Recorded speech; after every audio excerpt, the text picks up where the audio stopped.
이사야 21장 11절과 12절. 11절과 12절 다 같이 읽겠습니다. 두마에 관한 경고라. 사람이 세일에서 나를 부르되 파수꾼이여 밤이 어떻게 되었느냐. 파수꾼이여 밤이 어떻게 되었느냐. 파수꾼이 이르되 아침이 오나니 밤도 오리라. 네가 물으려거든 물으라. 너희는 돌아올지니라 하더라. 아멘. 오늘 제목 두마에 관한 묵시라는 제목입니다. 11절 바로 첫 부분에 두마에 관한 경고라 이렇게 되어 있지 않습니까? 두마에 관한 경고 묵시라 그랬습니다. 두마는 뭐냐 하면 우리가 이삭의 두 아들, 그러니까 쌍둥이 아들이 있잖아요. 에서와 야곱, 쌍둥이 아들이죠. 형의 이름이 에서였고 동생이 야곱인데 그 에서의 별명이 에돔이었고 여러분 아시지요? 그러니까 에서가 에돔입니다. 근데 에돔 이렇게 한번 발음해 보세요. 에돔이라고 하면 에돔, 에도마, 에두마. 나중에 그 에도마라는 그 말이 이두메가 되거든요. 이두메. 그래서 예수님 태어나실 당시에 그 유대의 분봉왕, 유대의 왕이었던 사람이 헤롯이라는 사람이었는데 이 헤롯이 어디 출신이냐 하면 이두메 출신이거든요. 그러니까 이제 에서의 후손이라는 말이죠. 헤롯이라는 사람이. 그래서 그렇게 발음이 그런 식으로 연결됩니다. 아마 그것은 어원이 같기 때문이겠죠. 그러므로 이 두마라는 말은 에돔을 의미합니다. 두마. 에돔이라는 나라에 속해 있는 어느 도시이기도 하고 유명한 도시이기도 하고 동시에 두마가 에돔이기도 합니다. 성경 여기저기 찾아보면 대만이라는 말도 있는데 그 뭐 홍콩 대만 그 대만 말고 그 어이 하는 대만이라는 말도 있고 또 드만이라는 말도 있는데 대만, 대마, 드만, 두마 다 비슷한 발음들이죠. 다 이 에서의 후손인 요 에돔을 나타낼 때에 하나님이 말씀하십니다.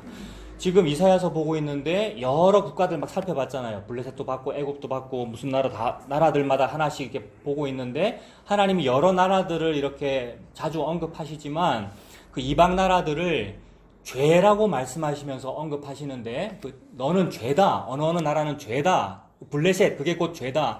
뭐 바벨론이 곧 악이다라는 그런 의도로 하나님이 설명하시는데 그 중에 하나가 요 에서란 말입니다. 그러니까 에돔이라는 나라를 악으로 지칭해서 저 에돔은 악한 거야. 저건 죄야라고 이렇게 표현하십니다. 그래서 그 에돔을 여러 가지 단어로 표현하신 거예요. 오늘은 지금 두마라고 표현을 했고 두마에 관한 경고라라고 했고 사람이 세일에서 나를 부른다라고 했는데 세일이라는 것도 그 에서가 나중에 이제 야곱하고 헤어져서 세일산이라고 하는 곳 근방에 가서 산단 말입니다. 그러니까 에돔 땅에 있는 중요한 산 이름이 세일산이고 그 지역을 세일이라고도 하는 거죠. 그러니까 지금 하나님께서 어떤 악을 야단치시고 악에 대해서 지금 네가 죄다라고 말씀하시는데 그 죄의 이름을 여러 가지 버전으로 부르고 계시는 거죠. 어떤 때는 에서, 에돔, 어떤 때는 두마, 어떤 때는 세일산. 근데 이걸 따져보면 다 같더라는 겁니다. 조금만 더 구체적으로 보면 어떻게 같으냐 하면 두마라는 말은 에돔, 에두마, 이두메라는 데서 왔다고 우리가 생각할 수 있고 그 이두메, 에돔이라는 말은 에서의 별명인데 에서라는 사람은 쌍둥이로 태어났는데 야곱과 둘이 쌍둥이 아니에요? 쌍둥이인데도 불구하고 둘이 너무 다르죠? 우리가 성경을 읽은 사람은 다 알잖아요. 쌍둥이면 둘이 똑같아야 되는데 쌍둥이인데 둘이 너무 다르게 생겼더라는 겁니다. 그래서 생물학적으로 보면 이게 아마 이란성 쌍둥이겠다 이렇게 생각을 할 수가 있는데 하나님의 이 묵시 속에서는 쌍둥이인데 누구는 달라 쌍둥이인데 너무나 다르다 이런 거를 보여주시는 것 같아요. 제가 지금 확신 없이 말씀드린 겁니다. 같다고 하는 거니까 그래서 이거 중요하지 않다는 겁니다. 제가 지금 다른 걸 설명하려고 그런 거예요. 쌍둥이인데 달라요. 어떻게 다르냐 하면 둘째 야곱은 피부가 좀 매끈매끈한 사람이고 첫째에서는 피부가 붉고 옛날 성경책에는 갓옷과 같았다. 오늘 요새 성경책은 털옷이라고 되어 있더라고요. 옛날 개역 한글판에는 갓옷과 같았다 이랬는데 갓옷이면은 우리나라 말 갓이라는 말은 가죽을 의미하거든요. 그 갓바치, 갓옷, 가죽옷, 가죽옷이에요.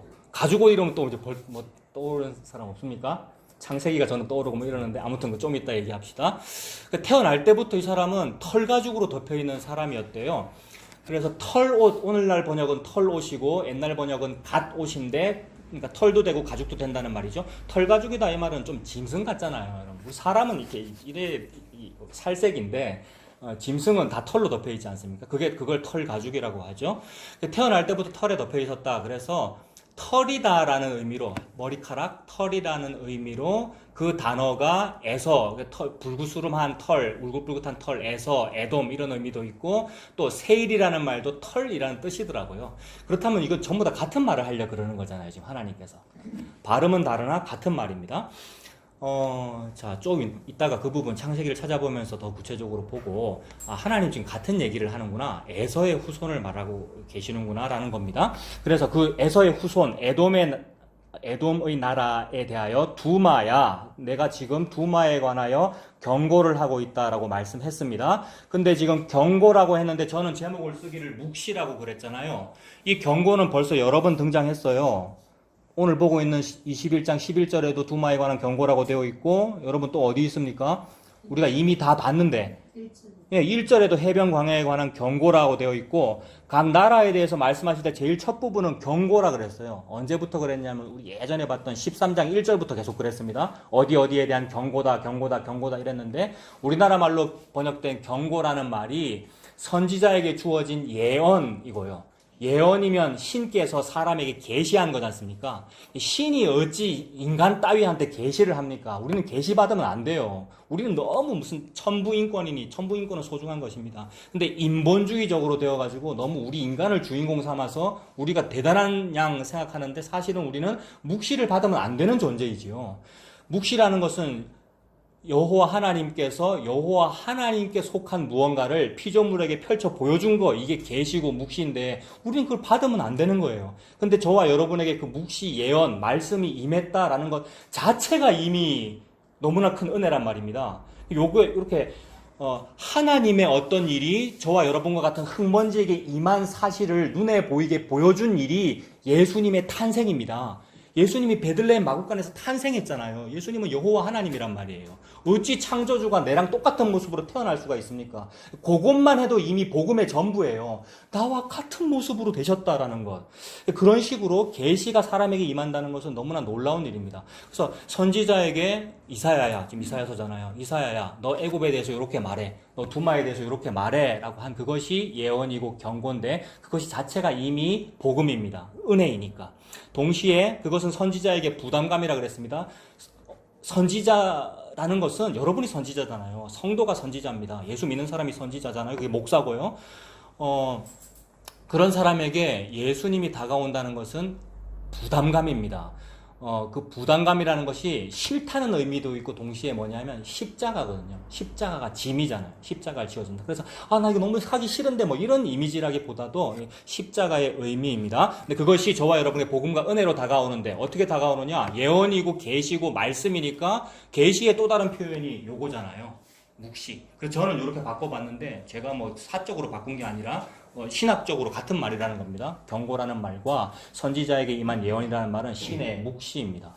근데 묵시라는 말을 가만히 살펴보면 우리나라 말 국문학적으로도 묵시라는 것은, 묵이라는 것은 캄캄하다, 안 보인다라는 의미이고, 그죠? 시라는 것은 보인다는 의미이지 않습니까? 너무 둘이 서로 다른 단어잖아요. 묵은 캄캄한 빛이 하나도 없는 게 묵이고, 시라는 것은 보인다는 말인데, 보이는 것은 빛이 있어야 보이거든요. 빛과 어두움입니다. 그러니까 묵시는 동시에 어둠 속에서 빛이 보이는 것이고요. 캄캄한데 무언가를 보여준다, 이게 계시이고요. 저와 여러분은 캄캄해야 마땅합니다. 우리는 혼돈과 공허니까. 원래 우리가 흙먼지란 말입니다. 근데 하나님께서 생명의 성령의 기운, 창조의 생기를 불어서 보이게 하셨고 질서 잡으신 거, 이게 구속이고 구원이고 이게 복음이란 말이에요. 그것을 막 펼치신 일이 예수 그리스도이고요. 그러니까 눈에 보이는 형태가 예수님인 거예요. 그래서 예수 믿으라는 말이 요거를 보라는 말이죠. 하나님께서 이 일을 하셨다. 예수님 믿으면 그게 보이는 것이죠. 그래서 묵시라는 것 자체가 캄캄함과 빛이 동시에 있는 것이고, 빛도 있고 어둠도 있고, 어둠도 있고 빛도 있고, 이렇게 되는 것입니다.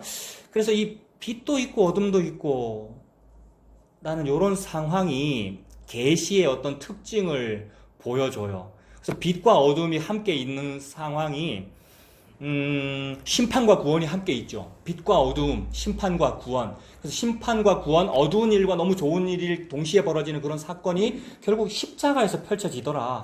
모든 사건들이 빛과 어두움으로 어떤 때는 흥망성쇠가 있고 어떤 사람은 좀 잘 되기도 했다가 뭐 안 되기도 했다가 하는 여러 가지 사건들이 있는데 전부 그림자며 부차적인 것들이었고 싹 다 합하여 뭘 보여주는 것인가? 십자가가 그러하다. 십자가가 피조물 여러분들에게 묵시이다. 어두운 가운데 빛으로 보여주는 것이다. 근데 사람들 그게 싫죠. 그냥 어둡다 그러고 부정적이라 그러고. 근데 하나님은 그게 너무 좋다는 거예요. 그게 빛이야. 어두움의 형태로 다가가는 그게 빛이야. 나는 그거를 계시하고 있어. 하나님께서 저와 여러분에게 예수님의 십자가를 그렇게 계시하고 계십니다. 우리는 그것에 관심이 없지만 우리는 그거 말고 다른 거 좋아하죠. 내가 생각하는 빛만 좋아한단 말입니다. 예수님은 내가 길이고 진리고 내가 빛이고 생명이다 이러시는데 우리는 우리가 좋아하는 빛을 좋아하죠. 우리가 좋아하는 밝은 거, 우리가 좋아하는 돈 많은 거, 우리가 좋아하는 이 땅에서 잘 되는 거, 그걸 빛이라고 했는데 아닙니다. 하나님은 어둠과 빛이 그게 빛이야. 어둠과 빛을 내가 계시하고 있어. 이런 의도로 지금 말씀하십니다. 그래서 두마에 관한 경고다. 두마에 관해서 그 말씀을 하신다라는 얘기고, 사람이 세일에서 나를 부른답니다. 세일은 아까 에돔이라 그랬죠? 두마라 그랬죠? 두마 사람이 나를 부르는 거예요. 나는 누구냐면 이사야이죠. 이사야서 선지자의 지금 이사야 선지자를 부릅니다. 불러서 뭐라 그러냐 하면 파수꾼이여 밤이 어떻게 되었느냐, 파수꾼이여 밤이 어떻게 되었느냐. 성경에서 똑같은 말이 두 번 나오는 거는 대부분이 아니고 강조하려고 그러는 거죠. 이거는 진실로 이러시면 강조하시는 거죠. 예수님께서 밤이 어떻게 되었느냐, 밤이 어떻게 되었느냐. 너무 간절하다는 말입니다. 세일 사람들이, 두마 사람들이, 에서가 에돔 사람, 즉 하나님이 죄인이라고, 죄다 악이다라고 지칭하신 그 죄라는 존재가 지금 너무 간절해요. 그래서 1차적인 의미는 뭐냐 하면 이건 국가이니까, 에돔은 유다의 동남쪽에 있는 나라가 에돔이거든요. 유다에 딱 붙어 있죠. 그러니까 동생 나라의 형님 나라가 딱 붙어 있단 말입니다. 동생 형 혈연 관계인데도 둘이 아주 철천지 원수잖아요. 그래서 서로 호시탐탐 노리는 것이고, 뭐 서로라기보다도 에돔이 유다를 자꾸 괴롭히는 것이죠. 그래서 밤이 어떻게 되었느냐 묻는 것은 지금 우리나라를 둘러싸고 있는 국제 정세가 어떤 때는 바벨론이 득세했다가 어떤 때는 아수르가 득세했다가 또 어떤 때는 저쪽 블레셋이 좀 괴롭혔다가 여러 가지 일이 있는데, 남쪽에서는 애굽이 자꾸 쳐들어오고 국제 정세가 여러 복잡한데, 이렇게 국제 정세의 위기 속에서 풍전등화와 같은 것이 밤이다. 우리나라도 밤이죠. 막 중국, 일본, 미국에 둘러싸여서 우리나라 밤을 겪고 있는 이런 상황이잖아요. 그런 상황을 타개하고 싶다는 겁니다. 누가? 죄가. 죄와 악이에요. 에돔은. 타개하고 싶어서 이 밤이 언제쯤 끝나노? 막 그러는데 이 밤이 언제쯤 끝나노라고 하는 놈이 죄예요. 근데 우리가 그러잖아요, 여러분. 우리가 늘 이거 언제쯤 끝나노 싶고 막 괴롭잖아요. 우리가 죄 맞습니다. 그러니까 우리가. 예수님이라고 하는 것이 끝이란 말이에요. 끝남과 종말인데 그 끝남과 종말을 바라보지 아니하고 언제쯤 이게 좀 끝나노, 언제쯤 뭐가 좀 잘 되노라는 거 바라는 것, 인지상정이지만 그게 죄의 모습이구나. 우리가 그러합니다. 에돔이 지금 그거 물어봐요. 밤이 언제쯤 끝나노? 밤이 어떻게 되었느냐? 밤이 어떻게 되었느냐? 언제쯤 이 국제 정세가 좀 괜찮아지고 이 아수르 바벨론 같은 고래 싸움에 등 터지는 우리 에돔과 너그 유다 언제쯤 좀 괜찮아지겠느냐는 현실적인 것을 물어보는 것입니다. 동시에 에돔이 형의 나라 에돔은 늘 마음속에 한을 품고 있거든요. 마음에 한 품고 있다는 걸 나중에 다 찾아보겠습니다. 동생 나라에 대해서 한을 품고 있어요. 그게 못된 거잖아요. 옛날에 어떤 뭐랄까 뒤끝이 오래 가가지고 한을 품고 한 거예요. 그래서 밤이 지금 계속되고 있는데 아수르와 바벨론이 너그 유다 괴롭히고 있는데 너그도 밤이지, 너그 지금 죽어가지 라는 걸 물어보는 겁니다.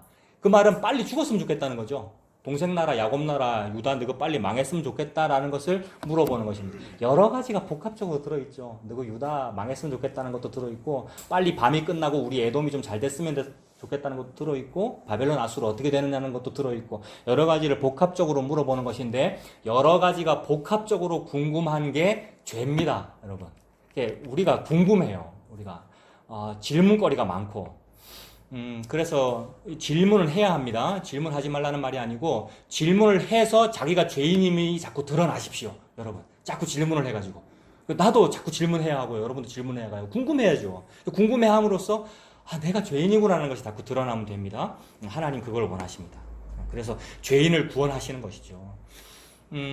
질문해요, 지금. 파수꾼이여, 밤이 어떻게 되었느냐? 파수꾼이여, 밤이 어떻게 되었느냐? 그래, 이런 질문에 대하여 하나님께서 답할 의무가 있으십니까, 여러분? 저와 여러분의 질문과 간구와 기도에 관하여 하나님이 응답하실 의무가 있으십니까? 응답하실 의무가 없으셔요. 근데 모든 종교, 개신교, 기독교를 포함하여 제도권화되어 있는 모든 종교는 신에게 간구를 하고 있는 거거든요. 그 간구의 모든 것은 뭐냐 하면 당신이 대답할 만하게 내가 무언가를 할 테니까 당신은 대답하이소라는 거란 말입니다. 그래서 대답할 만하게 무언가를 하는 것은 스펙트럼이 너무 많아요. 당신이 대답할 수 있게끔 내가 질문을 할 테니까 대답을 하십시오라는 기도는 스펙트럼, 버전이 여러 개라고요. 어떤 때는 너무 갸륵하게 신이 좋아할 만한 걸 해드리는 경우가 있고, 또 어떤 때는 내가 너무 간절하다는 것을 보여주기 위해서 내 피를 내고 막 목청이 터지고 피를 내고, 이게 뭐예요? 갈멜산 정상에서 거짓 선지자들이 자기 몸 자해하면서 기도했던 거, 그것이 우리 개신교 안에도 있고요. 막 통성기도 하는 거. 그거는 그냥 과학적인 건데, 이미 우리의 장로교회의 선배, 대선배라고 우리가 말하는 칼빈이 이미 그걸 보고 과학적이다 이렇게 말한 것인데도, 그의 후예들이라는 장로교회도 타 교파 뭐 얘기도 안 하겠습니다. 그런 행동을 한단 말이에요. 그것이 다 뭐냐면 신이여 당신께서 대답하십시오라는 의도로 우리가 하는 것입니다. 근데 하나님은 대답하실 필요가 없으시죠. 결론을 먼저 말씀드리면 하나님이 대답을 하시긴 하시는데, 하나님의 대답은 언제나 나는 이다, 이것만 대답하시죠. 그래서 모세가 이름을 물어봅니다만은 하나님 대답 안 하셔요. 그죠? 나는 이다만 대답하시는데, 나는 이다라는 것은 손에 잡히지 아니하는 대답이잖아요. 우리 대답 듣고 싶잖아요. 우리 딸 아들 잘 됐으면 좋겠고, 뭐가 잘 됐으면 좋겠고, 교회도 번창했으면 좋겠고. 그래서 그런 대답을 주세요라는데 그 대답은 안 하시고 나는 이다라고만 하니까 뭔 그런 대답이 다 있습니까? 라고 우리가 그분을 십자가에 달아 죽였단 말입니다. 근데 손에 잡히지 않는 대답인데 손에 잡힌 형태로 보여주신 것이 예수님의 탄생이시고 예수님의 십자가입니다. 예수님은 눈에 보이는 거잖아요. 눈에 보이니까 손에 잡힌다 이렇게 표현할 수 있단 말입니다. 그래서 그 손에 잡히는, 즉 눈에 보이시는 예수님께서 오셔서 하시는 말이 나는 빛이다 이랬고 나는 길이다 이랬거든요. 그 구약의 나는 이다의 풀 버전이잖아요. 나는 이다의 완성이잖아요. 그러니까 예수님으로 대답하신 거예요. 그러니까 저와 여러분이 곧 에돔이고 죄인데, 죄는 언제나 궁금합니다. 죄는 언제나 뭘 알고 싶어요. 다고 하는 것이고요. 이걸 보고 탐심이라 그러고, 탐심은 우상숭배라 그런단 말입니다. 탐심이니까 지옥 보내면 되는 거예요. 저와 여러분을요. 그래서 우리가 땔감에도 소용이 없다 이 말입니다. 땔감 교회, 화목, 불화, 나무목 교회인데 땔감에도 소용이 없다는 말입니다. 근데 땔감에도 소용이 없는 사람에게 묵시를 해가면서 네가 그러니까 십자가가 필요한 거야 라면서 구원을 하시니, 이걸 보고 놀라운 은혜라 그러는 거고요. 이걸 보고 이것이 나의 간증이에요 이렇게 말을 하는 것이고요. 요걸 예수님 믿는 거다, 성도가 되었다, 교회 다닌다, 우리가 그렇게 말하는 것이죠. 그래서 지금 인간이 무슨 기도를 하든 간구를 하든 뭐 예배를 드리든 자해를 하든 통성기도도 하든 하나님께서 응답하실 필요가 없음에도 불구하고 하나님이 그 투박한 방식으로, 나는 이다라는 투박한 방식으로나마 대답하신 것이 예수님입니다. 응답의 전부이고요. 기도했는데 신이 당신에게 말씀을 지금 응답을 했어요. 그러면 대박 난 거잖아요, 여러분. 기도를 했는데 어디 가서 기도원에 가서 기도를 해보고 지리산에서 수도를 해보십시오. 신의 음성이 들리는가. 가끔 들릴 때도 있고 대나무가 흔들릴 때도 있는데 그거는 이방 잡신이고 그런 걸 보고 귀신이라 그러는 거고, 그게 아니고 하나님께서 저와 여러분의 마음속에, 저와 여러분이라고 하는 유한한 존재에게 무한히 찾아와가지고 예수 그리스도라는 것을 보여주시니 이게 응답을 얻은 거란 말입니다. 그것은 투박한 형태입니다. 예수 그리스도라고 하는 응답은 투박한 형태, 내가 안 좋아하는 형태입니다. 그래서 내가 안 좋아하는 형태라는 뜻으로 하나님이 십자가를 보여주신 것입니다. 그 십자가로 응답하신 거죠. 그래서 뭐라고 대답하느냐 하면, 지금 대답하실 의무가 없으신 분에게 질문을 했더니 뭐라고 대답합니까? 12절에 파수꾼이 이르되, 파수꾼은 선지자 자기 자신이고 이름은 이사야이니까 이사야는 예수 그리스도 영이 임한 사람이잖아요. 그런 12절에 대답하는 분이 누굽니까? 그러니까 예수님이죠. 여호와 하나님이 대답하는 거예요. 누구에게? 죄에게. 또 달리 말하면 저와 여러분이라고 하는 죄인에게, 나에게 대답하시기를 아침이 오나니 밤도 오리라. 네가 물으려거든 물으라. 너희는 돌아올지니라. 이렇게 대답했습니다. 자, 한글로 이거 너무 쉽잖아요. 여호와 하나님께 대답하시기를 아침이 오나니 밤도 오리라. 네가 물으려거든 물어봐라. 너희는 돌아올지니라 이랬어요. 일단 한글로는 탁 눈에 들어오고 다가오기 때문에 제가 이거 준비하면서 와, 설교 제목이 너무 좋다. 제일 끝에 있는 너희는 돌아올지니라 이렇게 잡았었어요. 여러분이 설교자라도 그렇게 잡고 싶지 않아요, 이 문장이? 아무 생각이 안 듭니까? 너희는 돌아올지니라 얼마나 말하기 좋아요, 여러분. 회개하라는 말입니다. 이거 맞아요. 저 그렇게 믿습니다. 회개해야죠, 우리가. 그래서 너희는 돌아올지니라고 잡았다고요, 처음에. 근데 여러 번역본들이 많으니까 보니까 그런 뜻은 아니더라고요. 이게 이제 문장이 막 섞였는데, 너희는 언제나 질문을 해, 너희는. 근데 물으려거든 물으라. 또 묻고 싶지? 우리 얘기하는 거잖아요. 또 요구를 하고 싶지, 또 뭐 강구하고 싶지, 이 말이에요. 강구하려면 강구해라. 강구하려면 강구해라. 근데 네가 만족이 없겠네? 니 또 돌아와서 또 묻겠네? 또 돌아와서 묻겠네? 라고 할 때 그 돌아오는 단어더라고요. 돌아올진이라는 말이. 너 돌아오겠네. 또 오겠네. 내가 벌써 니한테 줄 거 다 줬는데 다른 거 달라고 또 오겠네. 요 말이라고요. 줄 거 벌써 줬죠. 우리 저녁 5시에 불려간 포도원 품꾼인데 받을 거 다 받았는데, 근데 새벽에 온 그 사람도 받을 거 다 받은 거잖아요. 한 데나리온. 근데 싫다 그러는 거잖아요.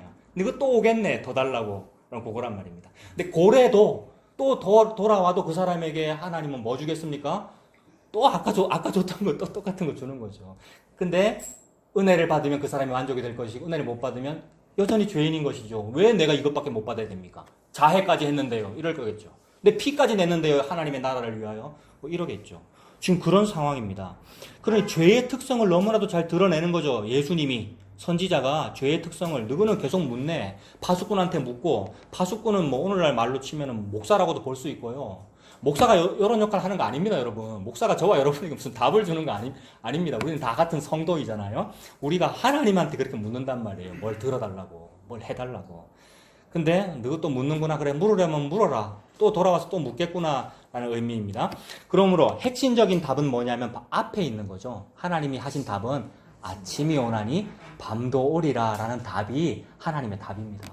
저와 여러분이 무슨 기도를 하든지, 무슨 소원이 있는지, 우리가 얼마나 소원이 많으면 늘 견주어요. 이것저것 견주어가지고 어떤 게 더 나을까? 여기를 갈까? 저기를 갈까? 이걸 선택할까? 저걸 선택할까?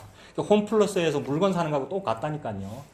아까 제가 집사님 날로 물어보시길래 뭐 하나 보내드린다 그랬잖아요. 뭐 보냈는지 아십니까? 다나와 앱 보내드렸어요. 다나와가 뭔지 아십니까? 가격 비교하는 거예요. 뭐가 낫나. 다 나온다 이 말이에요. 뭐가 다 나와요. 결과물이 다 나온다고요. 나는 맨날 묻잖아요. 결과물 달라고. 이 세상은 다 줘요. 컴퓨터 다 나와, 중고차 다 나와. 그런 앱이 있어요, 여러분. 이 세상은 다 그런 걸 주는데, 하나님은 다 안 나와요. 하나님은 다나와가 아닙니다. 하나님 홈플러스가 아닙니다. 하나님은 달라는 거 안 줍니다. 그래서 아무리 이것저것 달라 해도 하나님이 기도와 간구를 번역해가지고 자기 마음대로 번역해 주십니다. 이것이 은혜입니다. 그러니까 하나님이 자기 마음대로 주권적으로 자기 마음대로 하셔요. 그래서 하나님이 왕이에요. 하나님이 왕인데 감히 인간이 신하가 백성이 그거 아닌데요 라는 말은 지가 왕이라는 말입니다. 그래서 이두메 사람 헤롯이 유다의 왕이에요. 유다의 왕이 누군데요? 유다의 왕은 유다인이 왕해야 됩니다. 근데 유다의 왕이 헤롯인이 왕이 돼 있다고요. 이거 누구 얘기하는 거예요? 간구하는 우리 얘기하는 거죠. 하나님 바지가랑이 붙잡고 씨름하고 있는 우리 얘기를 하는 거라고요. 기도하고 있는다는 것 자체가 기도를 하지 말라는 말이 아니라 자기 욕심 탐심을 내는 것 자체가 니는 왕 아닌데 내가 시키는 대로 기도하는 대로 응답하십시오. 내가 왕이니까 이거란 말이에요. 이게 사울 왕 세우는 그 배경하고도 똑같고요. 사무엘 선지자 때. 하나님 지금 그 말씀하시는 겁니다.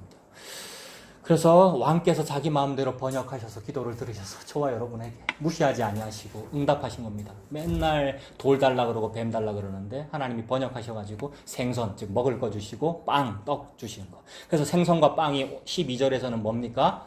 아침이 오나니 밤도 오리라가 먹을 것입니다. 아침이 오나니 밤도 오리라가 하나님의 응답입니다. 그래서 아침도 오고 밤도 오는 일이 뭐냐면 예수님 십자가에 달리셨는데 대낮인데 밤이 돼버렸어요.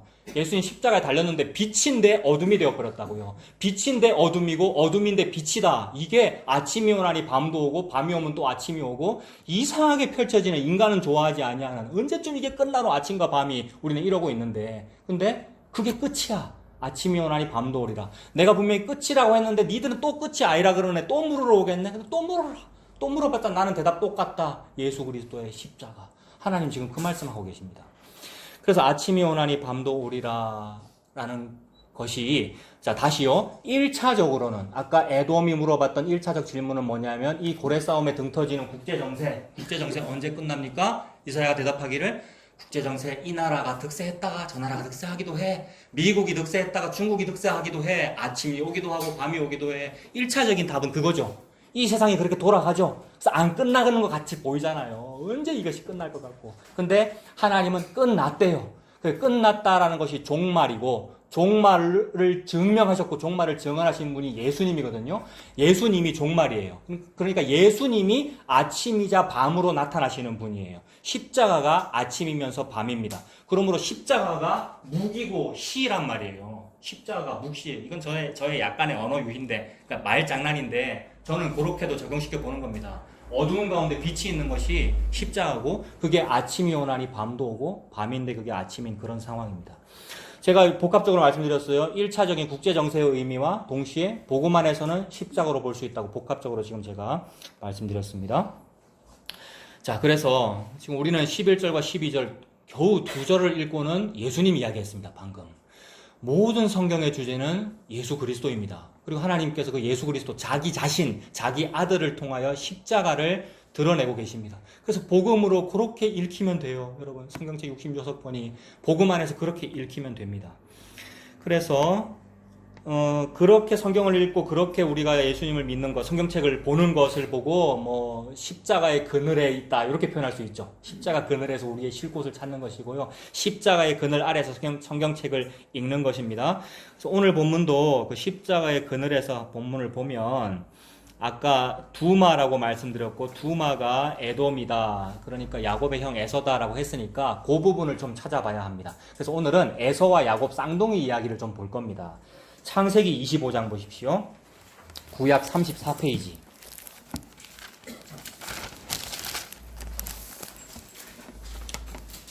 창세기 25장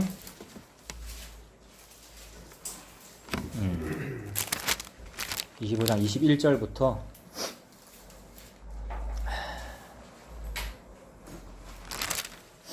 자, 쭉 이렇게 훑어보겠습니다.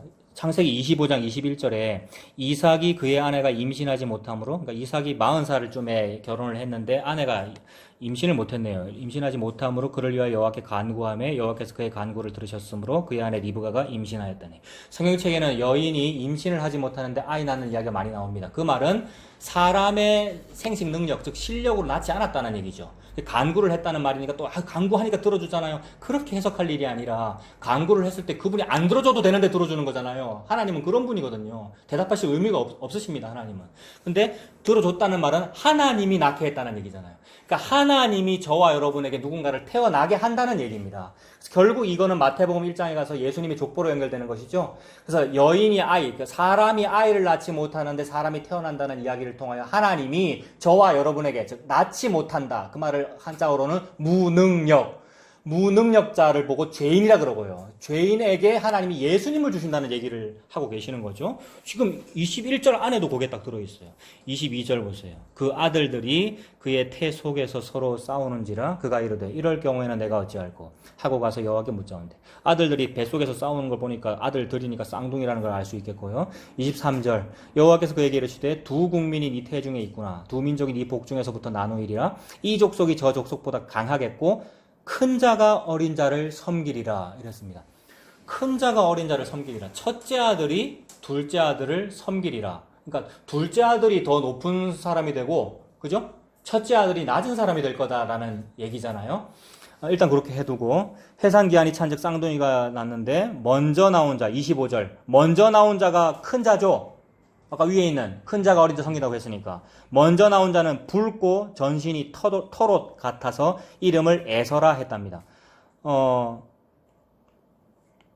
그죠? 그 에서라는 말이 이제 털, 아까 말씀드린 털, 머리털 이런 뜻이고, 그 에서라는 말, 머리털이라는 의미를 가지고 있는 또 다른 단어가 세일산이라는 단어고, 전부 같은 얘기라고 말씀드렸고요. 그 전신이 털옷 같다고 했는데 태어났을 때는 여러분 공수래 공수고, 그 다음에 유행가 가사도 있었는데 맨몸으로 태어나서 뭐 옷 한 벌은 건져 짠쏘니까 태어날 때는 맨몸으로 태어나야 되는 거잖아요.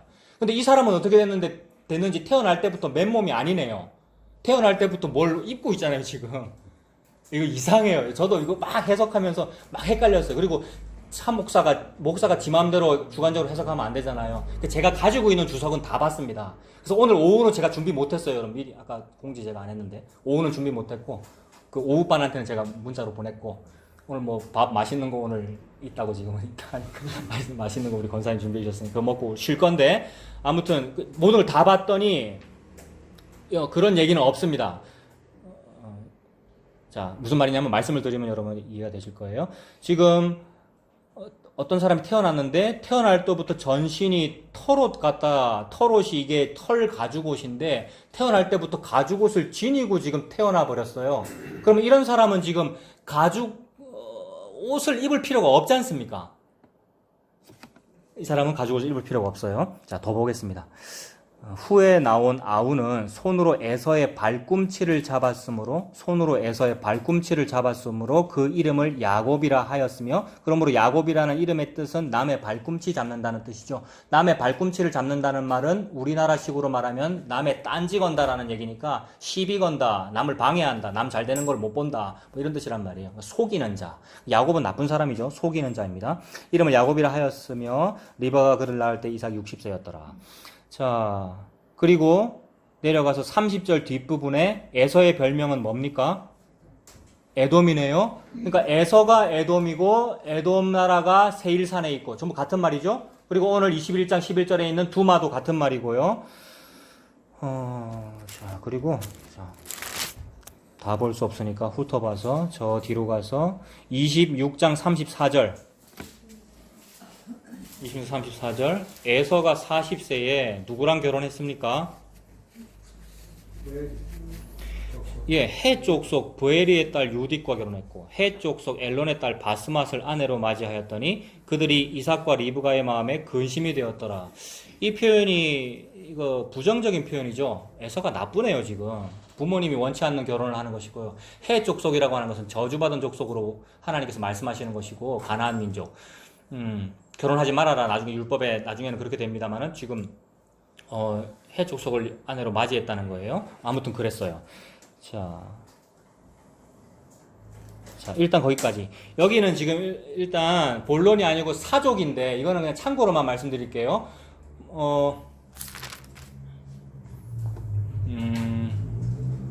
에서라는 인물에 대하여 이제 사족이라고 말씀드렸습니다. 에서라는 인물에 대하여 저는 이중적으로 보이는 게 보여요.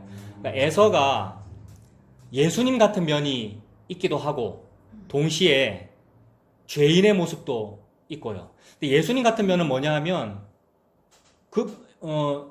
태어날 때부터 가죽옷을 입고 있기 때문에 누가 가죽옷을 지어 입힐 필요가 없는 분이죠. 예수님이 창세기에 가죽옷을 지어 입히시니까 창세기 3장 15절부터 나오는 원시복음에 가죽옷을 지어 입히시니라라고 할 때에 제가 그렇게 봤고요. 몇 가지 상황에서 이제 예수님 같은 모습도 보이는데 이거는 제가 사족이라고 말씀드렸습니다. 장자이고 큰 자인데 어린 자를 섬겨요. 예수님께서 이 땅에 섬기러 오셨잖아요. 큰 자인데 작은 자를 섬겨주셔요. 손해를 보시는 거죠, 예수님이. 그 다음에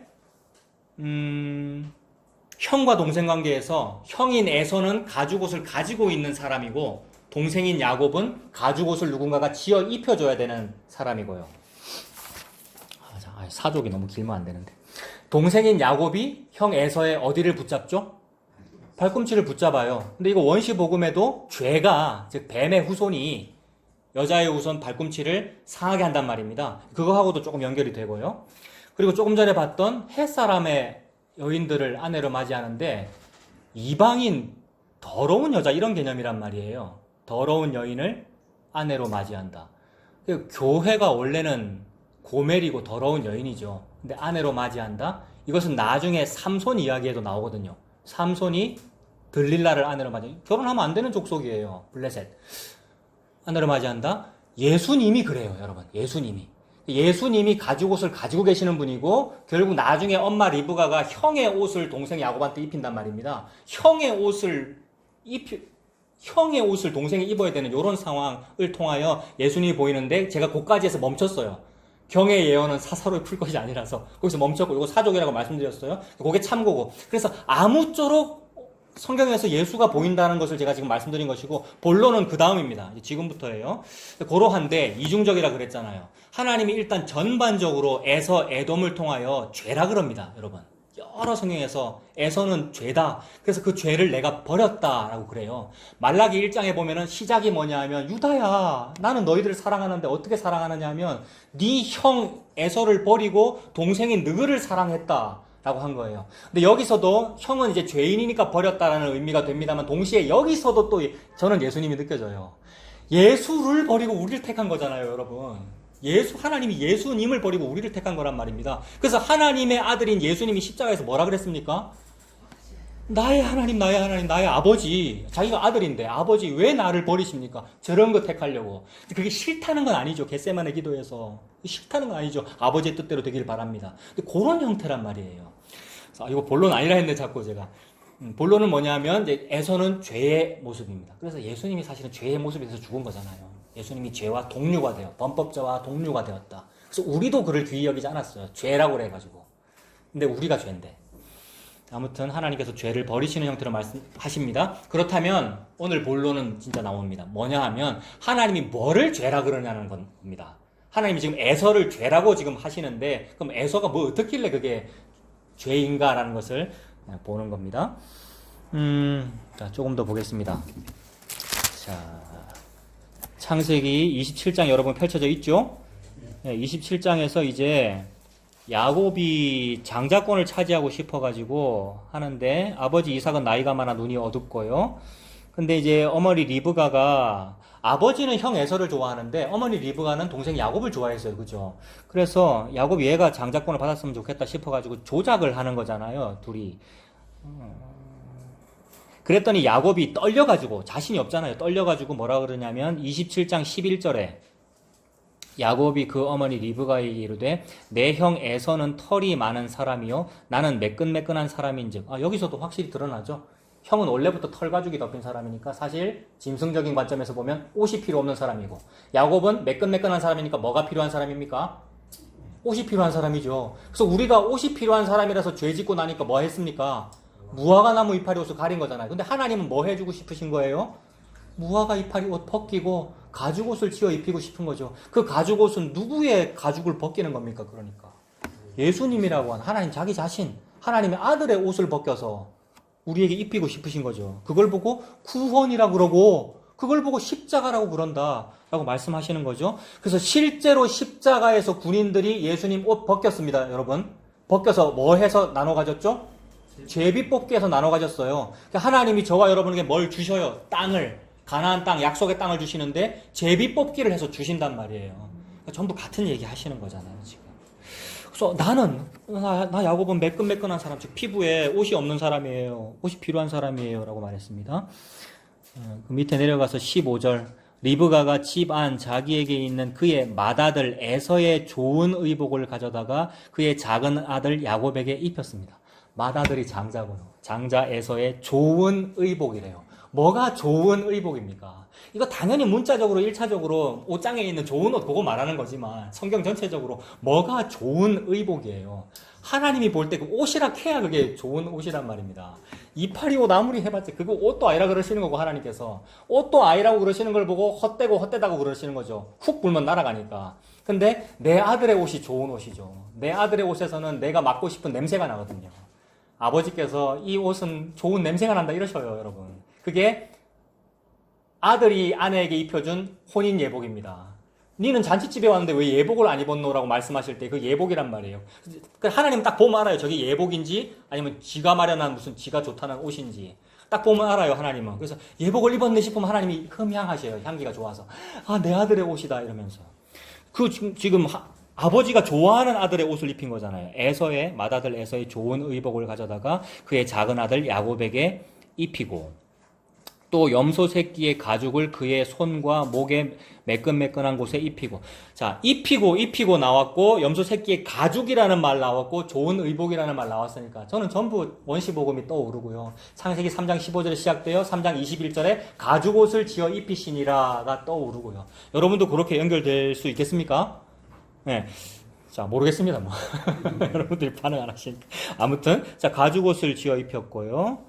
그리고 27장 27절에 가서 이제 야곱은 덜덜덜 떨렸겠죠. 덜덜덜 떨리면서도 형의 옷 입고 가죽을 덮어 쓰고는 아버지한테로 가가지고 아버지 내가 첫째 아들이에요. 복 주세요. 라고 했더니 27절 그가 가까이 가서 그에게 입 맞추니 아버지가 그의 옷의 향취를 맡고 그에게 축복하여 이르되 내 아들의 향취는 여호와께서 복 주신 밭의 향취로다. 여러분 여호와께서 복 주신 밭의 향취 얼마나 아름다운 향기가 나겠어요. 하나님은 그런 것을 흠향하시는 거란 말입니다. 이걸 보고 구약적인 배경에서는 제사를 받는다 이러시죠.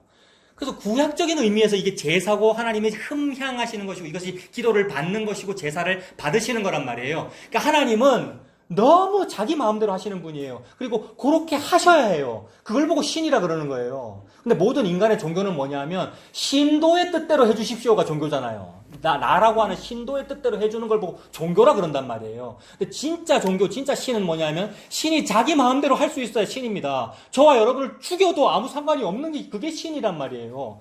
그래서 신께서 지금 자기 마음대로 하셔요. 뭘 자기 마음대로 합니까? 우리가 드리는 거를 다 받지 아니하시고 받고 싶은 것만 받는단 말이에요. 뭐만 받고 싶습니까? 아버지는 내 맏아들의 향치만 받고 싶어요. 아버지는요. 그래서 이 향치는 내 아들의 옷 확실하다 이거. 그래서 내 아들의 옷이 맞구나. 내 아들 맞구나. 내 아들의 피의 향기구나. 내 아들의 옷의 향치구나. 라고 하면서 받아서 복을 듬뿍 주는 거예요, 여러분. 우리가 어찌 감히 하나님 앞에 나아갈 수가 있고 이 피조물이 이 먼지가 흙먼지가 죄인이 어찌 나아갈 수가 있어요. 오직 예수님의 향기 때문에 예수님의 겉옷 때문에 예수님이라고 하는 그 십자가로 인해서 나에게 부어진 예수님이라고 하는 가죽옷 때문에 아버지께서 그 가죽 옷의 향취를 맡으시면서 내보고 맏아들이래요. 난 맏아들 아닌데 나는 속이는 자고 발 뒤꿈치 잡는 자고 마귀의 자식이고 둘째 아들인데 맏아들의 향취로다 라고 하면서 우리를 받아들여 주시는 그런 이중적 의미가 지금 들어있단 말입니다. 그래서 이것이 복음이죠. 그러면서 이 야곱이 말하는데 지금 야곱의 축복의 내용, 아버지의 축복의 내용은 27절부터 한 칸 앞으로 들여쓰기가 되어 있죠. 27절부터 29절까지 들여쓰기가 되어 있잖아요. 축복의 내용이니까 뭐 시편과 같은 노래이기도 하고 그러면서 그 제일 끝에 노래의 끝부분, 축복의 끝부분 29절 제일 끝에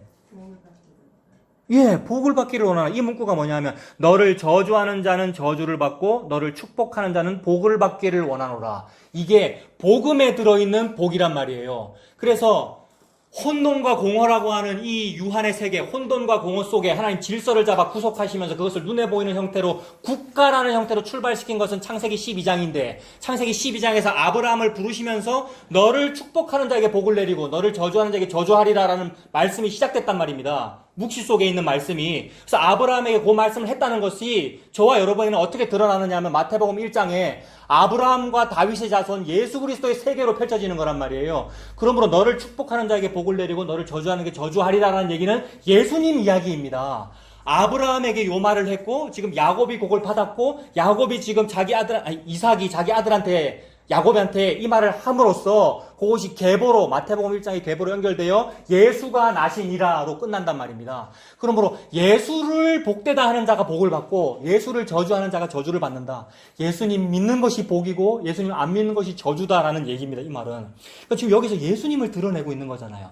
그러니까 예수님 안 믿는 것이 죄이고 예수님을 믿는 것이 그것이 선이다라고 선악 체계를 지금 말씀하시는 거죠. 우리의 선악 체계는 아무 관계가 없는 우리의 선악 체계를 완전히 무찌르시고 하나님 마음대로 뭐가 선이고 뭐가 악인지를 말씀하시는 겁니다. 그래서 뭐가 악이냐, 뭐가 에서 같고 에서의 어떤 죄된 모습이고 뭐가 악이냐 하면 이미 나는 가죽옷 있으니 나 가죽옷 필요 없어. 이게 악이요 죄다라는 말이고 저는 매끈매끈해요. 즉 저는 가죽옷이 없어요. 누가 남이 입혀줘야 돼요. 지가 입을 용기도 없어요, 여러분. 감히 형의 옷장에 가서 입을 용기도 없단 말입니다. 우리가 감히 뭐 보혈을 지나 아버지 품으로 막 찬송 부르고 난리라고 예배 전에 무슨 분위기를 돋운다고 뭘 해갖고 나아간다 그러는데 나아가는 인간이 없어요.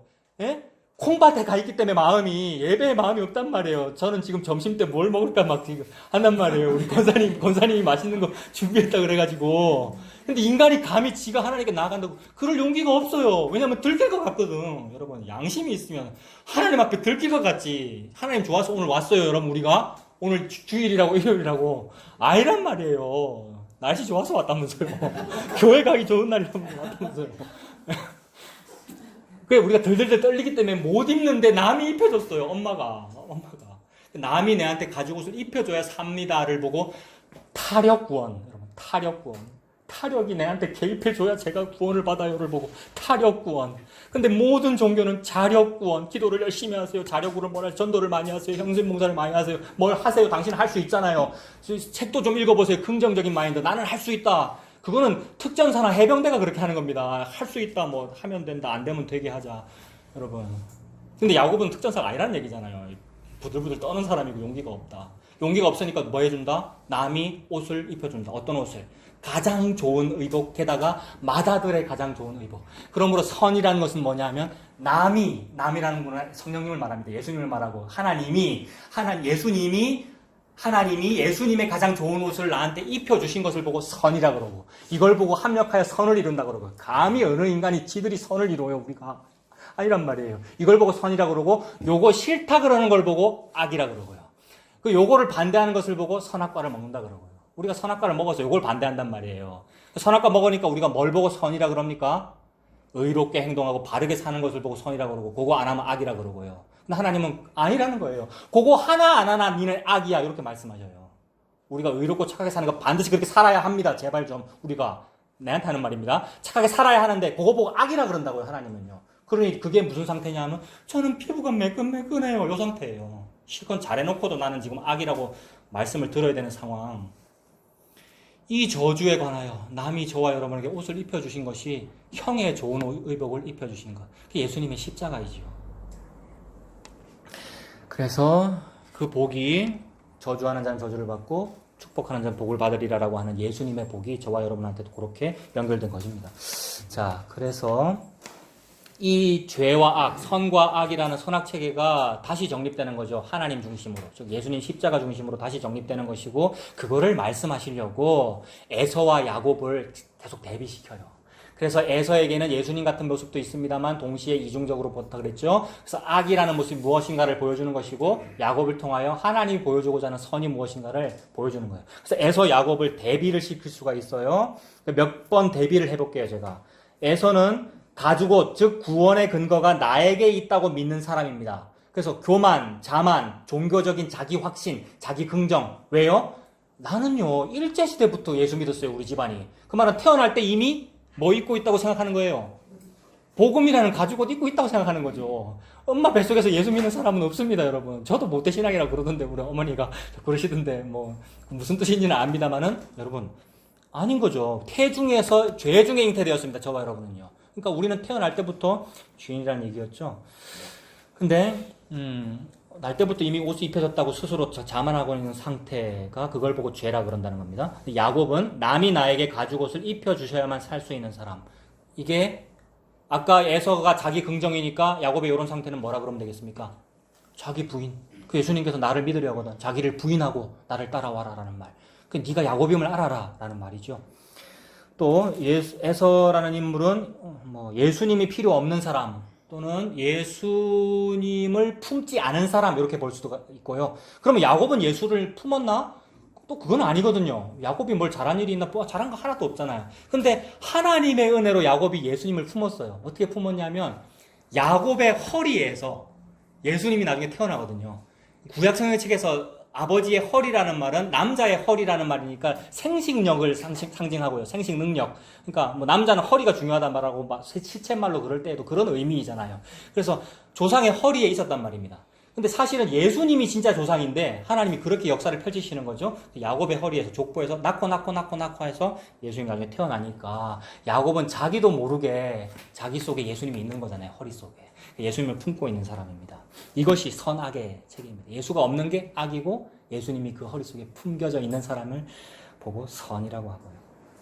그리고 또 어떤 게 악이냐 하면 유다의 왕이 되어 있는 에서가 악이죠. 아까 어떤 인물 얘기했습니까? 제가 헤롯, 유다의 왕 되어 있는 사람 헤롯인데 그 헤롯의 민족이 에서, 에돔 민족, 이둠의 사람이죠. 그 헤롯이 무슨 일을 하려고 합니까? 베들레헴에 애 태어났다는 소식을 듣고는 죽이려고 그러죠. 그 일이죠. 그래서 선과 악이 그렇게 싸우더라는 거죠. 그래서 모세 시대 때 유다의 아이들 다 죽이려고 했던 그 사건하고도 같은 일이고 유아 학살이 같은 일입니다. 그래서 유다의 왕 헤롯 에돔 사람 헤롯이 유다의 왕이 되어 있는데 하나님께서는 아니 유다가 진짜 왕이야. 참된 유대인은 누구냐면 예수님. 사람들이 사마리아 사람이라 손가락을 댔는데 아니요, 다윗의 후손 유대인이었습니다. 예수님은. 그래서 그 참된 왕이 다윗의 고향 베들레헴에서 마구간에서 태어나더라. 진짜 왕은 그런 사람이다 라고 하나님 말씀하시는 거죠. 이거 지금 전부 대비죠. 선과악을 대비시키고 있습니다. 그리고 또 에서라고 하는 악은 뭐냐면 예수님의 은혜를 모르는 죄인이고, 야곱이라고 하는 선은 뭐냐면 예수님께 부름을 받은 죄인. 그러니까 둘 다 죄인이에요. 에서나 야곱이나 둘 다 죄인인데, 하나는 예수님을 모르는 그 죄인이고 하나는 예수님을 알게 된 죄인이고, 똑같은 죄인인데 예수님을 알게 되면 그걸 보고 의인이라 그러고 선이라 그러고, 인간의 도덕적인 선악 체계하고는 아예 관련이 없습니다. 그래서 자, 이러한 대비들을 성경책에서 또 찾아야 되겠죠? 성경을 근거로 신약 한번 보겠습니다. 누가복음 15장 신약 121페이지.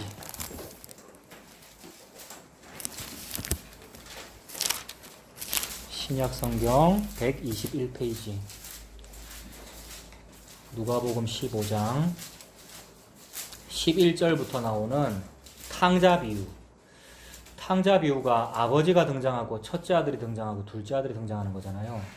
누가복음 15장 11절부터 한번 쭉 보겠습니다. 예, 또 이르시되 어떤 사람에게 두 아들이 있다.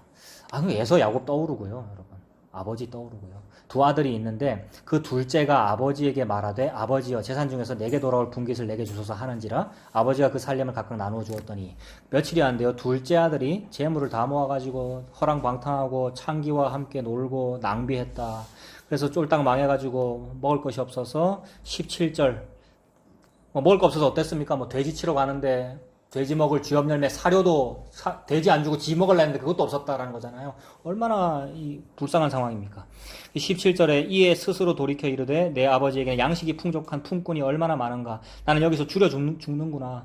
내가 일어나 아버지께 가서 이르기를 아버지 내가 하늘과 아버지께 죄를 지었사오니 지금부터는 아버지의 아들의 일컬음을 감당하지 못하겠나이다. 나를 품꾼의 하나로 보소서 하리라 하고 이에 일어나서 아버지께로 돌아가니라. 아직도 거리가 먼데 아버지가 그를 보고 측은히 여겨 달려가 목을 안고 입을 맞춘다.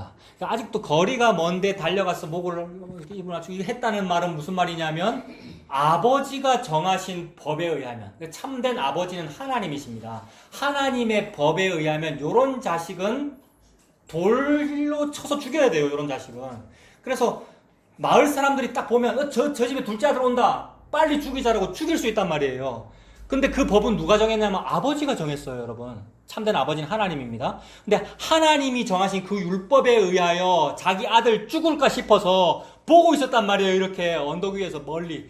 남이 돌 쳐 죽이기 전에 달려가서 아는 사건이 예수님의 십자가란 말입니다. 그래서 예수님의 십자가로 율법을 완성하시고 뒤집어 엎으시고 완성하셔서 구원하려고 하시는 것이 아버지의 의도란 말이에요. 그래서 요 아버지의 의도라고 하는 이 은혜를 받는 것을 보고 선이라 그러고요. 그러니 이 지금 둘째 아들은 죄인데, 둘째 아들 죄인이에요. 탕자잖아요. 아버지 재산 가지고 한 사람이잖아요. 근데 죄인데 이 죄인이 점점 돌아오고 있는 이런 상황이 종말이고요. 이게 죄의 종말이에요. 죄가 종말로 치닫고 있는 거란 말입니다. 그래서 죄의 바른 종말은 뭐냐 하면 예수님이라고 하는 이 은혜로 가는 게 이게 종말이에요. 그래서 이 종말을 말씀하시려고 예수님이 십자가로 완성하신 겁니다. 예수님 태어나셔서 십자가 지시니 그 일을 보고 종말이다 그러잖아요, 여러분.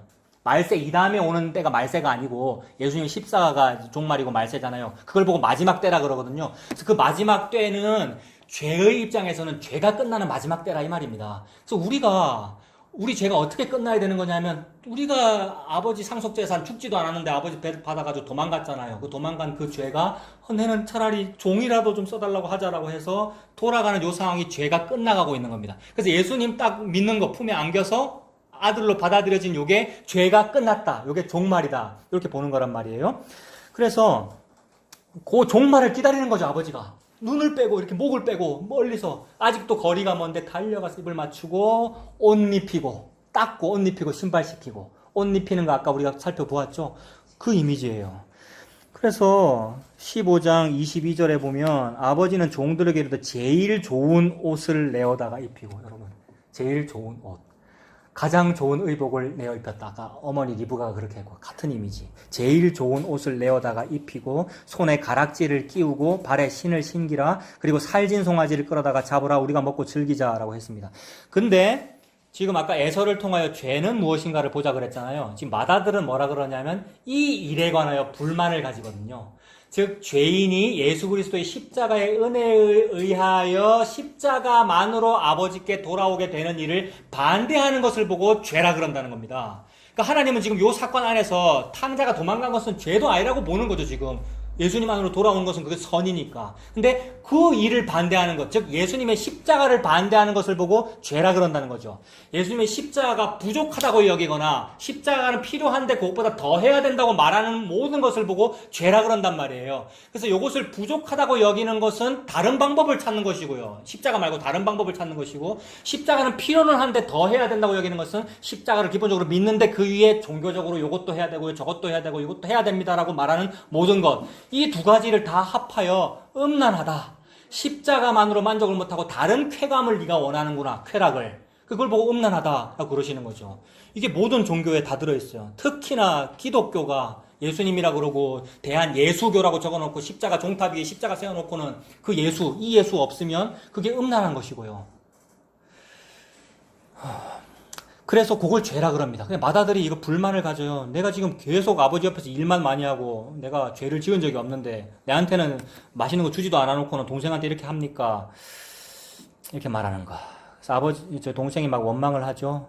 저 밑에 30절에 가도 아버지의 살림을 창녀들과 함께 삼켜보니 이 아들이 돌아오매 이를 위하여 살진 송아지를 잡으십니까? 내한테는 해주지도 않고. 그때 아버지께서 이 동생은 죽었다가 다시 살아났으니까 얼마나 기쁜 일이냐라고 이렇게 말씀하시면 이것이 아버지의 마음이지요. 자, 여기서도 에서와 야곱이 보입니까? 여러분? 그리고 아버지의 마음이 보이고요. 그리고 죄는 무엇이고 선은 무엇인지를 보이는 거죠. 그러니까 선은 뭐냐 하면 죄 안 짓는 게 선이 아니고 모두가 이미 죄인인데 그 죄가 오직 예수님의 십자가로만 해결됩니다가 선입니다. 그래서 하나님이 역사와 저와 여러분의 인생 역정을 막 하나님이 폭풍을 불게 하셔서 어떻게 폭풍 불게 하십니까? 죄의 종말로 치닫게 하신단 말이에요. 그 죄의 종말이 뭡니까? 허랑방탕하고요. 창녀와 놀아나고 있다가 쫄딱 망해가지고 유대인은 돼지 곁에도 안 가는 사람입니다. 여러분. 유대인은 그 돼지 먹는 쥐염 열매를 먹으면 안 되는데 그거라도 먹고 싶은 상태가 종말이란 말이에요. 종말로 치닫게 하셔서 아버지한테 가서 혹시 내를 죽이실 수도 있는데 제발 내를 품꾼 중에 하나만으로 좀 써달라는 마음이 생기도록 만들어버리는 막 유라굴로 광풍을 일으켜버리고요. 하나님께서. 얼마나 감사한지. 그래서 옛날에는 갈 용기가 없었는데 이제는 갈 수밖에 없는 타력구원이 되어서 예수님 십자가 그늘로 가지는 것을 보고 의인이다. 선이다. 니 참 의롭다. 너에게는 내 아들의 옷의 향취가 난다. 이걸 보고 제사 드렸다 그러죠. 그럼 이 둘째 아들 또는 야곱은 뭐를 제사로 드린 겁니까? 형의 옷을 제사로 드린 거죠. 아버지는 그것만 봤거든요. 그러므로 예수님이 하나님께서 받으시는 유일한 희생 제물이고 그걸 보고 화목 제사라 그러고 희생 제물이라 그러고요. 예수님만이 유일하고 처음이자 마지막인 제물인 거잖아요. 그래서 제사를 드린다는 의미는 그거고 오늘날은 제사를 드리지 아니합니다. 왜냐하면 유일하고 처음이자 마지막이었으니까. 예수님이 전부 다니까.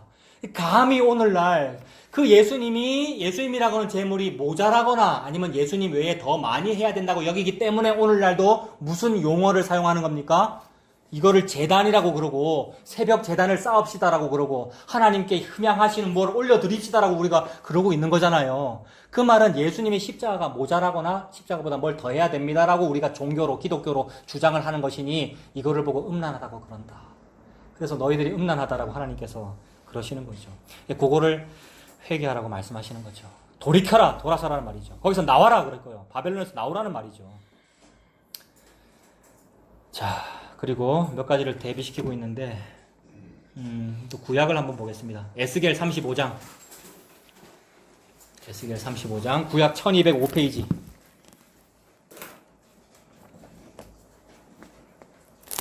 (1205페이지) 에스겔 35장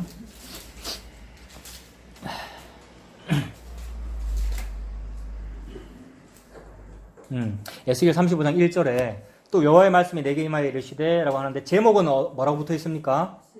세일산이네요. 세일산이 어딥니까? 에돔이네요, 그죠? 에돔 에서 야곱의 형, 그죠? 여호와의 말씀이 내게 임하 이르실 때 인자야 네 얼굴을 세일산으로 향하여 그에게 예언하여 이르기를 주 여호와께서 이같이 말씀하시되 세일산아 내가 너를 대적하여 내 손을 네 위에 펴서 네가 황무지와 공포의 대상이 되게 할지라. 지금 죄를 벌하고 계시는 거잖아요. 내가 네 성읍들을 무너뜨리며 네가 황폐하게 되리니 네가 나를 여호와인 줄을 알리라. 그래서 5절 네가 예적부터 한을 품고 이스라엘 족속의 환난 때에 곧 죄악의 마지막 때에 칼의 위력에 그들을 넘겼도다 이랬습니다.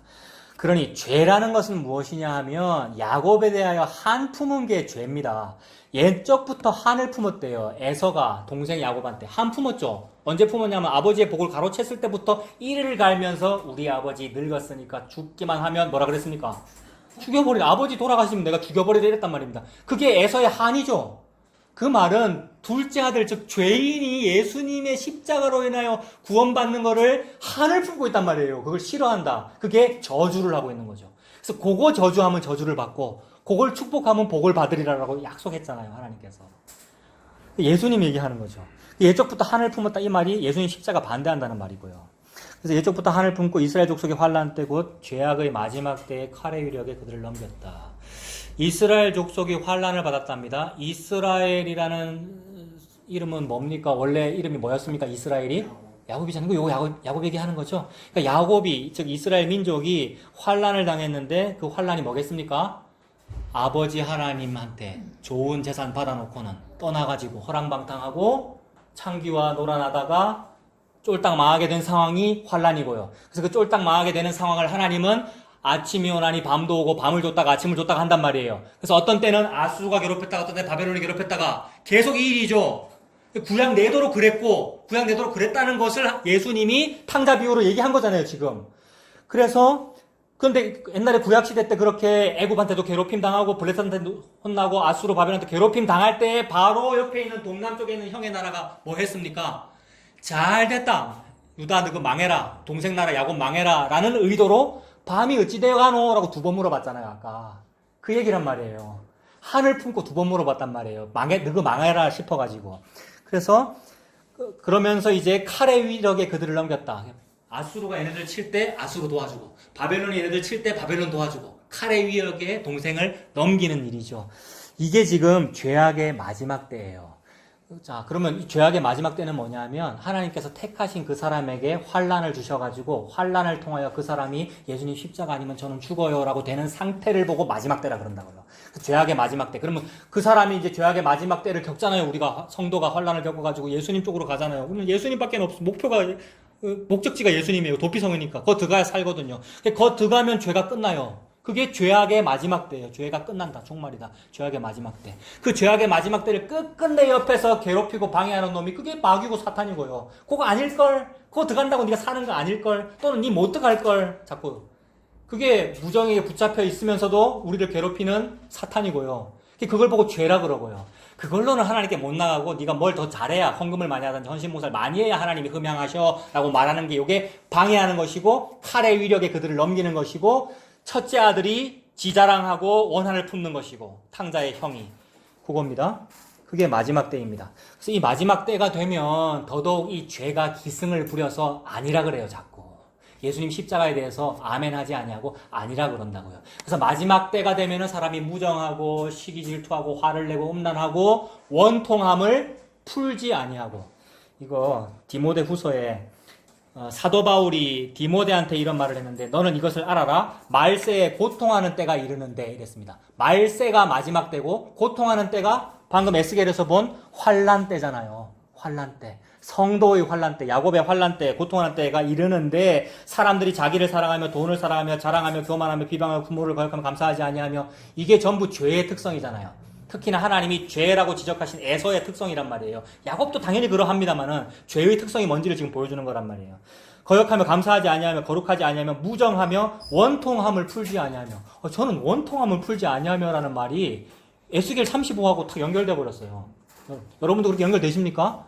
무슨 원통함을 풀지 않았어요? 에스겔 35장에서 에서가 에돔 나라가 그 옛날 지그시조 에서가 자기 동생한테 품었던 그 원통함을 풀지 아니한다. 그 말은 동생이 그렇게 실수가 있고 죄가 있어도 그 죄가 예수님 십자가로 다 해결됨을 받아들이지 아니한다는 말입니다. 죄가. 그러니 죄는 예수님 십자가 반대하는 게 죄입니다. 그거 인정하는 걸 선이라 그러고요.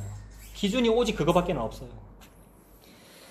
그래서 원통을 풀지 아니하면 모함하고 절제하지 못하고요, 사납고요, 선한 것을 좋아하지 아니하고 배신하며 조급하며 자만하며 쾌락을 사랑하기를 하나님 사랑하는 것보다 더하며 경건의 모양은 있으나 경건의 능력은 부인한다 이랬습니다. 그러므로 경건의 능력은 뭐냐 하면 예수님의 십자가입니다. 예수님의 십자가가 경건의 능력이고, 근데 예수님의 십자가보다 이거 십자가로는 모자란다고 생각하거나 이것보다 뭘 더 해야 된다는 것이 경건의 능력, 모양만 있는 겁니다. 그래서 이 경건의 모양만 있으면 둘째 사망을 다스리지를 못해요. 이거 우리 살펴봤잖아요. 둘째 사망을 다스릴 수 있어야 그게 능력 있는 거거든요. 이 다음에 다 끝날 거란 말입니다, 여러분. 이 모든 세계가 다 끝날 것이고 둘째 사망이 다가올 것인데 어떻게 우리가 그걸 이겨내겠어요? 근데 그걸 이겨내는 것은 오직 아버지 하나님께서 안 보이는 척, 아버지 하나님께서 다 보이시는데 안 보이는 척 하면서 내 아들의 냄새인데 라고 하면서 받아들여 주시는 거, 이게 둘째 사망을 이기는 거란 말입니다. 이게 경건의 능력이에요. 근데 요거를 부인하는 게 모양만 있는 거. 모양 있는 건 뭐예요? 교회 다니는 거고 종교 가지는 것이고 뭐 많이 하는 것이고요. 하나님 앞에. 그 경건의 모양만 있는 거예요. 이 같은 자들에서 네가 돌아서라 이랬습니다. 그래서 이스라엘 족속의 환란 때, 곧 마지막 때, 이것이 방금 살펴본 죄가 끝나는 날, 예수님의 십자가로 다가가는 것, 즉 십자가가 그러니까 마지막이죠. 십자가가 말세입니다. 자, 그리고 대조되는 것을 계속 살펴봤는데, 자꾸 살펴봤던 이유는 하나님께서 그만큼 강조하신다는 것이고, 이건 다음에 봐야 되겠습니다. 에스겔 35장에도 바로 다음에 나오는 36장은 제목만 보세요. 36장에 뭡니까? 이스라엘이죠. 이스라엘이니까 야곱이잖아요. 35장은 누구였습니까? 에서였고요. 그러니까 에서와 야곱을 대조하면서 다음에 볼 거예요. 이건 비슷한 본문이 다음에 또 나오기 때문에 같은 단어 사용해서 대조해요. 하나님이 족보를 나열하시거나 같은 단어를 사용하시면 대조입니다. 대조고 비교고. 족보 나열 많이 나오죠. 창세기에도 누구 족보, 누구 족보, 누구 족보. 죄인들의 족보 왜 얘기했습니까? 죄는 이러한데 예수 족보는 이렇다라는 걸 보여주는 거죠. 예수와 죄를 비교하는 겁니다. 그러니까 우린 전부 죄인인데 우리가 죄인이 십자가로 가면 그 죄인이 의인이라는 얘기죠. 그래서 선과 악의 기준을 하나님께서 그렇게 대조시키는 겁니다. 그리고 자, 딱 두 개만 더 살펴볼게요. 두 개만 더 대조를 살펴보고 마치겠습니다. 마태복음 20장. 마태복음 20장은 여러분 이미 다 아시는 포도원 품꾼 비유입니다. 포도원 품꾼 비유다 이러면 떠오르죠. 이미 에서와 야곱이 떠오릅니다. 어떻게 떠오를 수 있는가? 보세요. 마태복음 20장.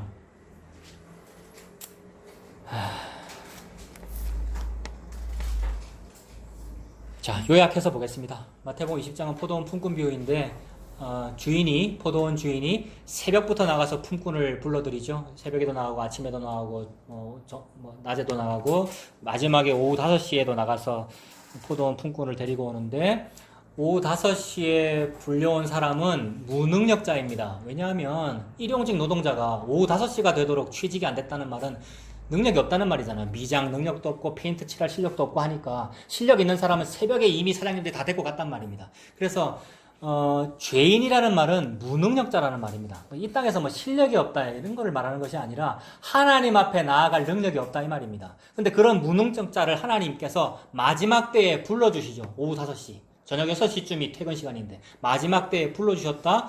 불러주셨는데 아무 한 일이 없잖아요. 1시간 일했겠습니까? 포도원에서 아무것도 한 일이 없는데 처음 온 사람이나 마지막에 온 사람이나 하나님이 주인이 똑같이 한 데나리온을 주더라는 겁니다. 그러므로 아무것도 한 것이 없는데 하루 종일 일한 만큼의 일당을 다 받더라라는 얘기가, 우리는 무능력자이고 죄인이라서 아무것도 한 것이 없음에도 불구하고 온전한 것을 다 받았다. 온전한 것은 맏아들이 온전한 것이고 맏아들의 옷이 온전한 것입니다. 그래서 아버지가 맏아들의 옷을 보고 좋다 그러시고 온전하다 그래요. 그래서 그걸 우리가 받았다는 말입니다. 그러니 우리가 5시에 불려간 품꾼이죠. 무능력자이고 한 데나리온 하루 일당 받으면 안 되는 사람인데 받았다는 말입니다. 그래서 예수님 믿었다 이 말이에요. 예수님이 믿어졌다라는 말이 예수님을 내가 받았다는 말이거든요. 이게 우리 받아야 될 복을 다 받았다는 의미이죠. 그러면서 예수님께서 이 비유를 하시면서 했던 말씀이 마태복음 20장 16절에 이와 같이 나중된 자로서 먼저 되고 먼저 된 자로서 나중되리라. 이것이 아까 큰 자가 어린 자를 섬기리라라는 말씀과도 연결되고, 이게 그러니까 창세기하고 연결되고, 나중에 로마서 9장에 사도 바울이 복음을 설명하면서 리브가의 태중에 있는 쌍둥이 아직 나지도 아니하는데 누구는 버리고 누구는 택하고를 하나님 마음대로 하면서 큰 자가 어린 자를 섬기리라라는 말씀과 같은 말씀입니다. 나중된 자로서 먼저 되고 먼저 된 자로서 나중된다. 그러니 우리가 나중된 자이고 우리가 말세의 존재이고 죄인인데 먼저 되신 예수님의 희생으로 그 예수님의 겉옷이 나에게 입혀져서 즉 한 데나리온을 다 받음으로써 우리가 구원받았습니다. 근데 죄는 뭐냐 하면 그 한 데나리온만으로는 부족합니다. 나는 더 받아야 되겠습니다. 새벽부터 열심히 했으니까. 내가 헌신봉사도 많이 했고 1,000번제도 했고 교회에서 뭐 이것저것 많이 했으니까 나는 이런 것 좀 받아야 되겠습니다 라고 말하는 것, 또는 당신이 그렇게 하면 하나님은 한 데나리온 이외에 이것저것을 더 줍니다 라고 말하는 이 모든 것, 그걸 보고 하나님은 죄라고 한다 하는 말씀입니다. 그래서 이런 여러 말씀들이 전부 에서와 야곱하고 연결되고, 그러니까 이것은 에서를 가지고 하신, 두 말을 가지고 하신 하나님의 묵시입니다. 그러니 묵시는 뭐냐 하면 예수님의 십자가를 드러내신 거죠. 이게 계시의 내용입니다. 자, 아까 2개 살펴본다 그랬어요. 1개 살펴봤어요. 자, 마지막 1개 남았습니다. 자, 하나님께서 저와 여러분에게 땅을 약속하셨는데 땅 준다 그랬어요. 땅을 준다는 말은 예수님 준다는 말씀이죠. 그래서 제비뽑기에서 가나안 땅을 나눠주는데 그 땅이 그림자로서 예수님을 나타내는 거잖아요. 예수님이 저와 여러분의 땅으로 주어집니다. 근데 예수님이 거처고 예수님이 천국이고 예수님이 교회고요. 예수님 머리 되시고 우리가 그 교회에 부름받은 것이고요. 예수님이라는 겉옷에 덮인 거고요. 우리 둘째 아들들이, 탕자들이. 그게 땅입니다. 거기가 천국이고 하나님 나라입니다. 그래서 그 땅을 주시는데 어떻게 주시느냐 하면 이거는 찾아봅시다. 신명기 2장 261페이지. 밥이 다 됐다고 지금 삐삐 소리가 나니까 제가 진짜 마지막 찾아본다 그랬습니다. 끝날 겁니다. 261페이지 신명기 2장. 이제 40년 광야 생활을 하는 동안 여기저기 땅을 돌아다녔잖아요. 이 땅 다 돌아다녔단 말이에요. 그래서 에서의 땅, 에돔에도 막 돌아다녔을 것이고요. 근데 에서의 땅 돌아다닐 때 이 땅을 주지 않았습니다. 하나님께서. 그 말은 이거는 니들 지분이 아니라는 거죠. 하나님이 하나님의 백성에게 주고 싶은 땅은 여기다라는 거죠. 마지막 때를 지나서 여기. 그러니까 여기라는 것이 뭐냐면 요단강을 건너야 된다. 즉 죽는다. 요단강을 건넌다는 말은 죽는다. 홍해를 지난다는 말은 죽는다. 요단강을 건넌다. 죽는다. 즉 마지막이다. 십자가다를 통하여 예수님을 얻은 거. 그게 땅이란 말입니다. 근데 이 중간 여기는 땅 아니라는 거죠. 여기는 주지 않아요. 에돔 땅은요. 그래서 신명기 2장 5절에 보면 그들과 다투지 말아라. 그들의 땅은 한 발자국도 너희에게 주지 아니하리니 이는 내가 세일산을 에서에게 기업으로 주었습니다. 세일 땅, 에돔 땅이 에서 땅인데 거기를 너희들이 돌아다니기는 하였어도 그 땅을 니들한테 주지는 않았다. 괜히 그 땅에 돌아다니는 일로 말미암아 그들하고 말 섞고 다투고 뭐 그러지 말아라. 다투지 말라는 말은 말 섞지 말아라. 괜히 땅을 받니 안 받니 이러지 말아라. 근데 혹시 그 안에 니들이 필요한 물건이라도 있으면 달라고도 하지 말아라. 혹시 필요한 게 있으면 돈 주고 사라. 이랬단 말입니다. 그러니까 돈 주고 사라는 말은 여러분 매정한 표현입니다.